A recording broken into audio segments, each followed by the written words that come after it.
Hello, friends. Today I'm going to be sharing a few insights that I had during the past few years that were literally the biggest ones, revenue wise, profit wise, in my life. To the point where I was able to hit like 55,000 a month with the agency with 92, 93% profit margin. And if you hear my story, and I'm going to talk about it a little bit in this video, it was a wild ride. So just to unpack in full transparency, my business right now isn't at 55,000 a month only because I scaled back my old agency services. I'm positioning a new offer that I'm launching. I have a new mission, serving a crowd that gives me more energy, more fun for me. But I'm going to talk about it later on. But essentially, what allowed me really to make this leap are three main principles, and I'm going to unpack them. But essentially, I don't know if you know my story. I started off as a copywriter. This was probably like 4 years ago, and started writing copy online. I did the $500,000 launches for online influencers. I was writing emails, the long form sales pages, the whole 9 yards, like a classic direct response copywriter.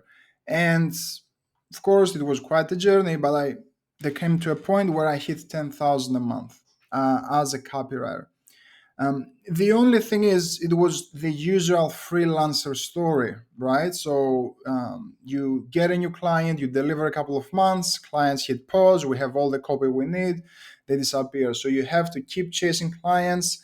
You get a couple, you stop marketing, you go then to deliver all your services. Then the client leaves, then you have to go back, start from scratch, zero momentum, restart the entire marketing engine so you can start getting clients.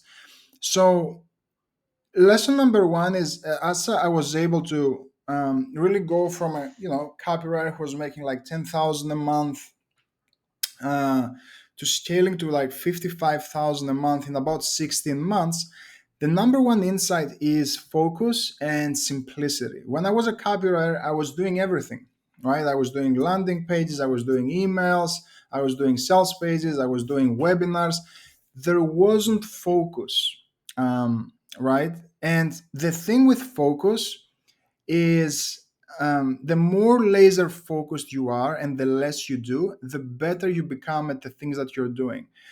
There's a thing online, Taki Moore, I believe, made it popular. A lot of people use it, but it's essentially the rule of five ones. And the rule of five ones means one traffic source, one conversion tool, one offer, one target market for 1 year. Like I see agency owners online, they have three different offers, one retainer, maybe one performance offer, maybe a small ebook, like a cheap ebook people can buy. That's no way to grow the business, like to grow a business, right? It's way too complicated on the offer side. Then we go to the traffic side. They're sending a cold email, they're posting online, they're dancing on TikTok. Like there is no singular focus where they can go deep and really build a relationship within a specific channel or even a specific offer. So there is no clarity. We cannot scale in a singular plane. So so with the rule of five ones, the big idea is we have to focus on one specific channel and make it our own. And this can be tapping on Facebook, it can be going on Instagram, it can be sending cold email. Um, we're focused around one offer, so only one central offer that we can predictably rely on, market, and scale. Of course, one conversion tool, meaning we're only going to do webinars to sign up clients, or we're only going to do sales calls. And of course, for agency owners, sales calls will be your best bet, or you can enroll. A lot of my biggest deals came from only email, but email only conversations back and forth, and you close the client. But if you don't know how to do it properly, just do over the phone, and you're more than fine with the right script. Now, the other one is one target market. You cannot be everything to everyone. Like, it's too muddy. I'm gonna shoot a video all about this. But when you are zeroed in, very focused around the people that you're going after, your messaging becomes much sharper. Just to give you an example, when I started off as a copywriter, I was I had my avatar was coaches, but that's no way to build a business, right? Anyone can be a coach. That's I was working with a parenting coach. I was working with a fitness coach, influencer. I was working with an internet marketer, a life transformation coach. So in each of these people, I had to have a new deliverable. Like, there is zero predictability um, between all those clients, right? It's not that you're gonna copy paste material, but there isn't a common line. So your attention has to be constantly divided between the messages of five different people in five different industries. Now, the other thing when it comes to, and this is where the lesson two comes, is the mindset shift that we have to make as agency owners, where the old way of doing agencies, and when I was stuck at 10,000, 20,000, it's the client's underling relationship, and the agency owner is the underling typically, right? They go to a big bad business owner, they request a retainer, and they're like, okay, they give us the retainer, have at it, give me results, and let's see how you do. If it doesn't work, I'll cancel next month. Again, that's no way to build a business, right? So we have to make a shift in your positioning, in the way of thinking, in a way, in the way of you conducting even the sales calls, where we're positioning ourselves as partners. What I mean is, I had a client once, he was paying me a 5,000 retainer, but I was essentially his bitch, right? Anything that he told me to do, he sent a message on Slack, he sent an email, that I had to be on top of it because it was a big retainer at the time, especially for someone who is a copywriter and he used to make, like, I don't know, 20,000 a year. So the biggest piece is making the reframe of, instead of going to a client and begging and praying, you retain them and we have this client underling relationship. It's, we're coming in and we're leading an entire department of their business. We're leading a specific area, regardless if it's marketing, if it's design, if it's sales, any service that we provide, we have to come in as leaders of that department and as partners. And when that reframe happens, first it happens in here, and then it happens the way that we're structuring deals with our clients in the right way. When that shift happens, we become the choosers. Right now, chances are, and that it was the case with me in the past, they are the choosers. We reach out and, I'm gonna choose you. I'm gonna talk to about five other agencies. No, no, no. That's no way to build a business. We have to be the choosers. I, like, with the right positioning and with the right deal structure, you get to choose the clients that you work with. Right now, and especially with my older offer when I was at 55,000 a month, what allowed me to get there is I kept disqualifying clients. I cannot tell you how many clients I hopped on a call with. And of course, it goes back to being able to generate leads so you can, and having a full pipeline so you can disqualify clients.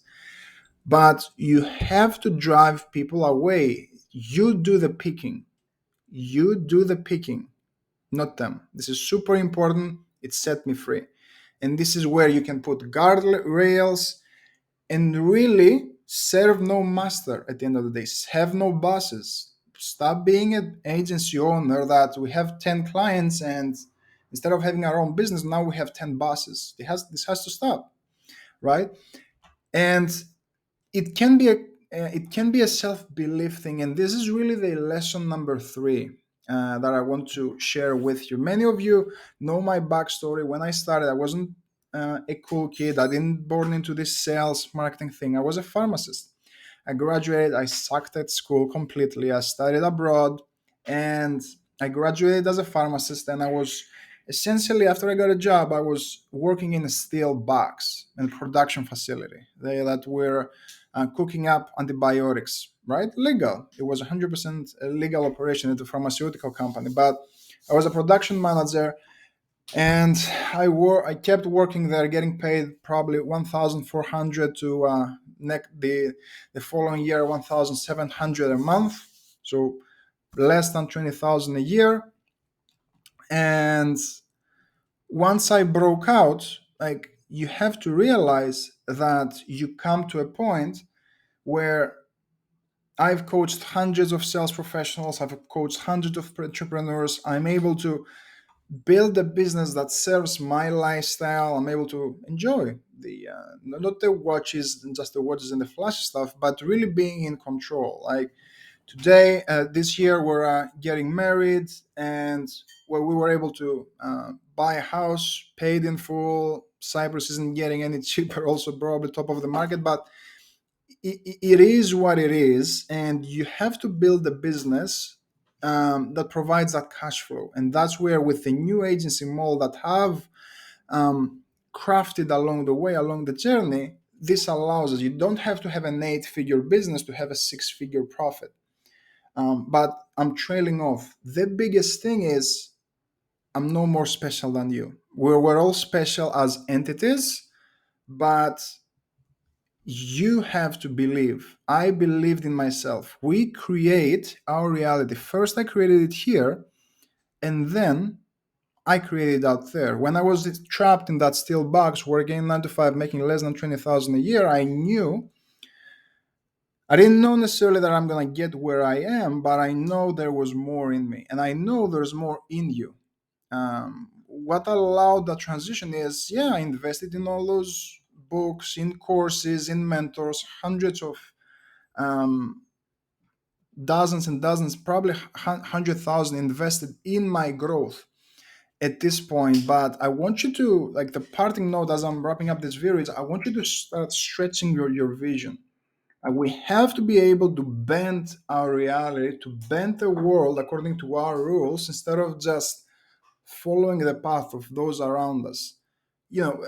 At the end of the day, everything that we see around us was created by people no more smarter than you.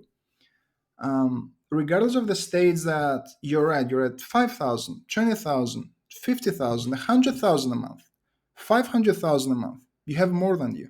You have more in you. Um, you have more in you than anyone else thinks. It was the case with me. No one thought I could do it. I'm just a Greek guy from a freaking village in Greece. And now I'm in a position to, again, coach hundreds in the US, in Canada, with this broken accent. So, just a parting note, remember, hell on earth is meeting the person that you could have become. The last thing I want for you is not living up to your potential. So believe in yourself, make the necessary mindset shift first, and we're gonna all make it work. Awesome.